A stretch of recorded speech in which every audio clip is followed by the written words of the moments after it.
and good morning to your cherished listeners. I hope you're well. Yeah, I'm well. For the first time, I had some 4 hours sleep, so I think I'm well. Well, I know campaigns are tough. But so far, your own assessment of the places you've been. Are you still in the Bono East region? Oh, yes. I think that historically, the people in the Bono East region have been very committed to the NDC, even when it was the Bono Ahafo region. This part, which today is now known as the Bono East region, have always been very faithful to the NDC, and we are grateful to them. But more than ever, like all parts of the country, the situation is one that is very dire. The hardship is real. The corruption, the underdevelopment, the erosion in the quality of lives of people. I mean, is the reason why, or let me say that are the reasons why the people of the Bono East more than ever will be committed to vote for the NDC, because they've had the benefits of not just experiencing governance under the NDC, but under President Mahama himself. And they are experiencing what today many have described as excruciatingly painful, and in a manner that we can say that is even negligent. So for me, from what I'm seeing here, I'm very encouraged, and I keep saying that the grounds are fertile. If you listen to the people, you can tell that there is some level of sophistication and some level of understanding of many political gimmicks that the NPP is employing. So I'm encouraged, and I can tell you that it's not just the Bono region. We've been to the Upper East region. The levels of enthusiasm. The earliest we close from a campaign is about 11:30. And if you see the many young people, they are not cladded in party T-shirts for you to even come to the conclusion that these are party people.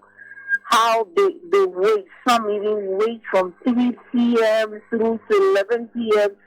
And the enthusiasm to see President Mahama and hear from him. I think that we are encouraged, and I want to use this medium to say thank you to the people of Bono East, because today we'll be bringing the campaign in the region to an end. And this morning, President Mahama will be having a media encounter with a journalist in the Bono region. He is not afraid of journalists. He subjects himself to accountability, and like we've been doing in all the regions we visited, and we intend to do in all the 16 regions, we will be meeting the press so we can account to the people of the Bono East region and answer every question that they have on their mind. There's one other thing that the former president made time to address yesterday. I think he was in Sene West and was talking about voting skirt and blouse. Is it an indication that you are picking on the grounds that there are people who are actually campaigning for a former president who are not your party's candidates? No, on the contrary, the NPP has a certain agenda nationwide, and that's good. And in that agenda, they recognize that Dr. Bawumia cannot win the next election. In fact, their internal polls, that of the BNI, now known as the NIB, and many other polls like the EIU and Info Analytics and all that, are showing that Bawumia is the most unpopular politician today as we speak. And so this is what they are doing. They are going around telling everybody in every constituency that we know you want to vote for President Mahama. We know that many people are dissatisfied with the NPP. So we cannot change your resolve because more than ever, the people are so resolved to vote for President Mahama. So you vote for President Mahama, but in the parliamentary elections, please vote for our candidate. And that has been their message in many of the constituencies we visited. That vote for President Mahama, but vote for me. Yes, but vote for, because they are hoping that if they block the presidential, at least they want the parliamentary. Then there's the matter of what the vice president has been saying, that he will be tear-rubber president. Brand new. That former President Mahama is second hand. The former president seems to be suggesting that he doesn't really mind. You know that as about now, when he speaks, we have to wait for a week and be sure that he wasn't joking. Then we can respond to him, because he will later come and say that, oh, he was joking, or he didn't mean it that way. But yesterday, President Mahama responded to him and told him that there are some second-hand vehicles which are of higher quality than even brand new. If you buy a vehicle from China without mentioning any brand, obviously you can't compare it to an old German machine. I have an old Benz. It's stronger than my new car. You know, so it's really not about that. It's about the quality of life, the hardships, the realities of the people, how our country more than ever has been destroyed. And so these are very sad things to say.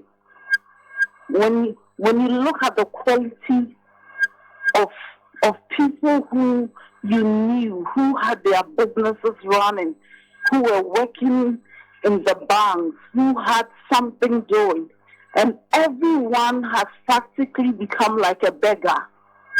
You know, these days, sometimes when people ask you for money, it's not even for their personal use. They are asking you for the benefit of other people, because this person was a banker because of the banking sector collapse. All the dependents, like the parents, like the younger siblings, are supposed to benefit. And so when he asks you for money, he's not doing that because he wants money to spend. He's just asking you on behalf of others. You know, and it's a very sad state. And you know, the worrying thing about it, in Ghana's economy, two major things dominate.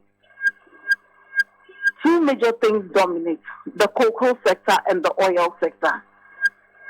These have been the backbone. In fact, cocoa for the longest time was the backbone before even the oil discovery.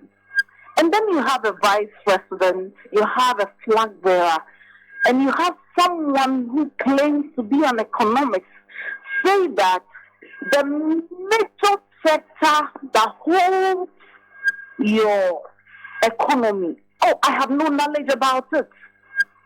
I really don't know what is happening there. Maybe I may have to find out. So what exactly is he doing, or are they doing, to make sure that the lives of people become better?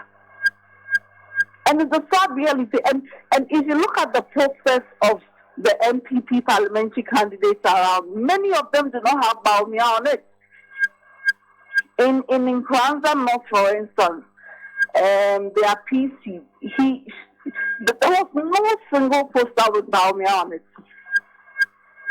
Mm-hmm. And it is so in many places. It's as if we don't want to be associated with Bawumia. In fact, in Ashanti region, every parliamentary candidate has Napo on their posters rather than Bawumia. Never have we as a people come to a consensus that a candidate is such a failure like Bawumia is. It's something I cannot even comprehend. And you can tell from the frustration of people. You can tell that people are holding their breath. People are just remaining calm because it is their expectation that the NDC would come to power and right the wrongs and make sure that we reset this country and make sure that we recover all looted resources and make sure that we put in place the right governance structures calculated to deny the political class the benefits of being in politics so that the general public can benefit from the public resources for the public good. I know I have to let you go. Just a story on the front page of the Daybreak newspaper. Deface MPP posters on drip machines. Mahama to NDC supporters. Did he say that? Yeah, he did. Why? He did because we run a decentralized system of government where funds and resources are allocated to district assemblies for the benefit of every Ghanaian. And the sources of this funds are taxes, they could be grants or any other thing. So everybody, I pay taxes, you pay taxes, and everybody pays taxes.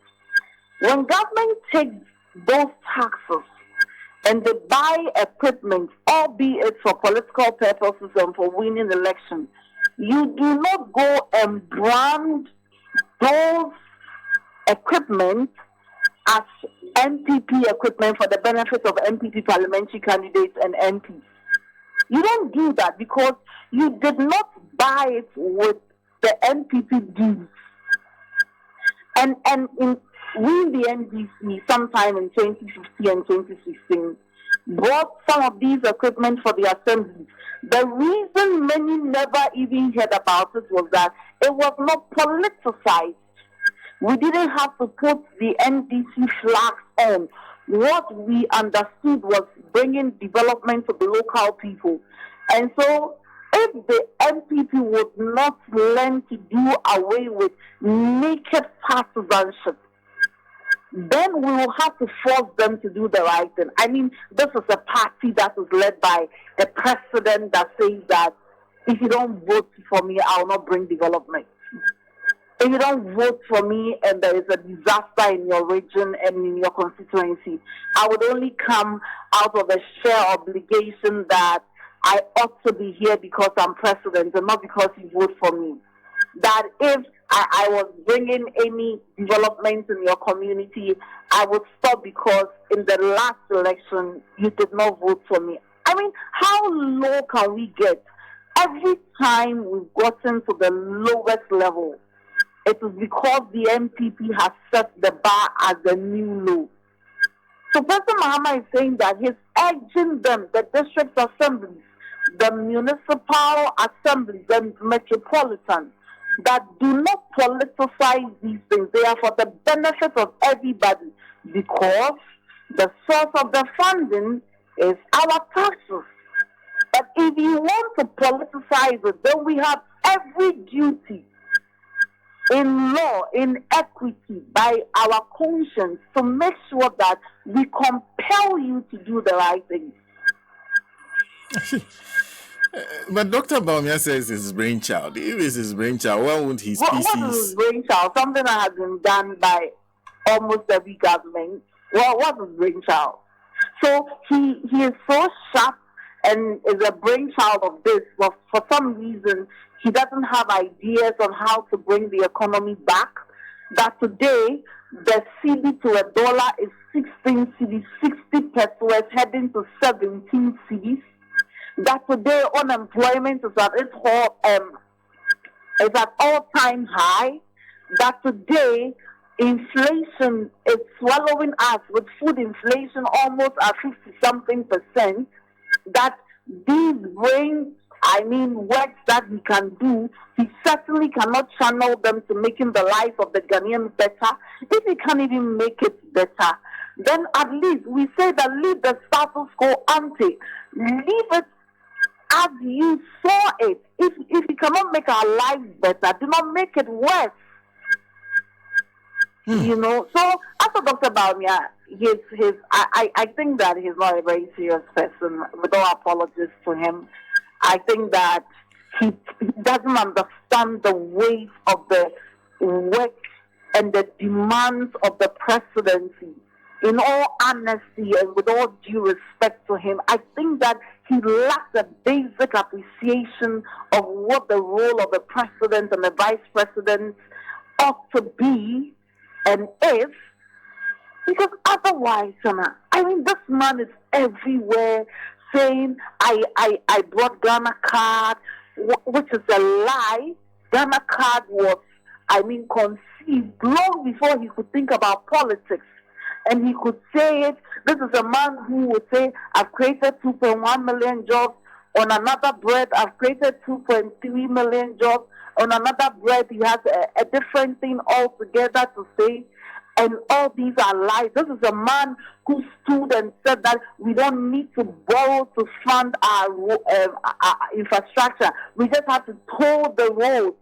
You know, this is a man who said that when the fundamentals are weak, the exchange rate will expose you.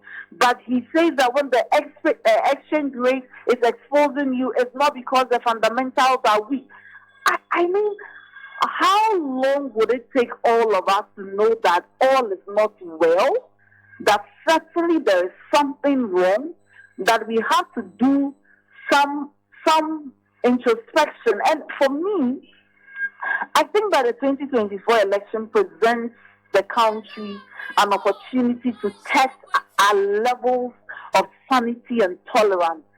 Because no serious nation that finds itself in the place we find ourselves, every sector of the economy has been derailed. Every progress we have made. We had our challenges.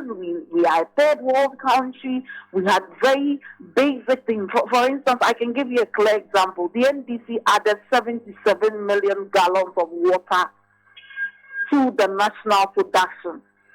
That should have been a huge investment. But for us, that was not the end of the job. As we speak, in that table where we went yesterday, the people said they did not have water. In many of the constituencies, they are still calling for water. And so we recognize that even if you added 77 million gallon production, you had more to do, because as long as some communities do not have water, the work is not done.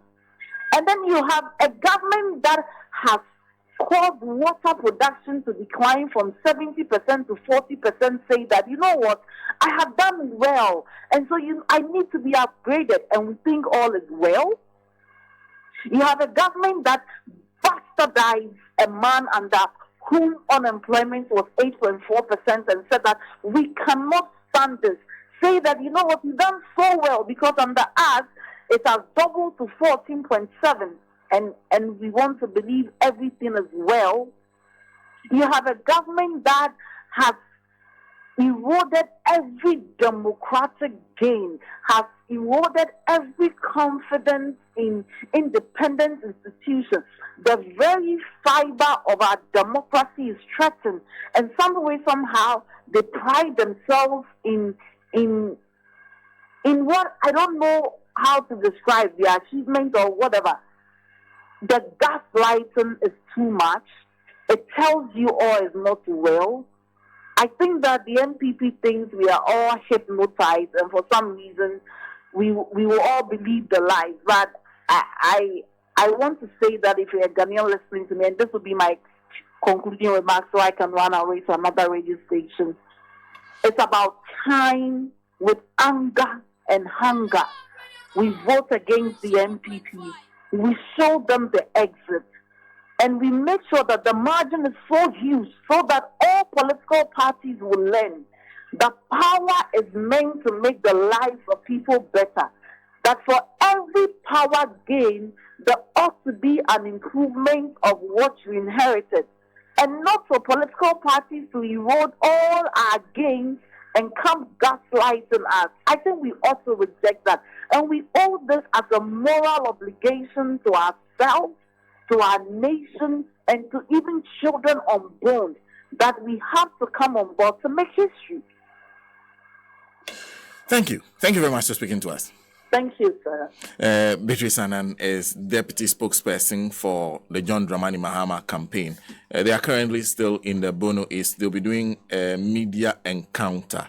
Hopefully, we'll bring you live coverage of that towards the end of the show. That's around 9 a.m.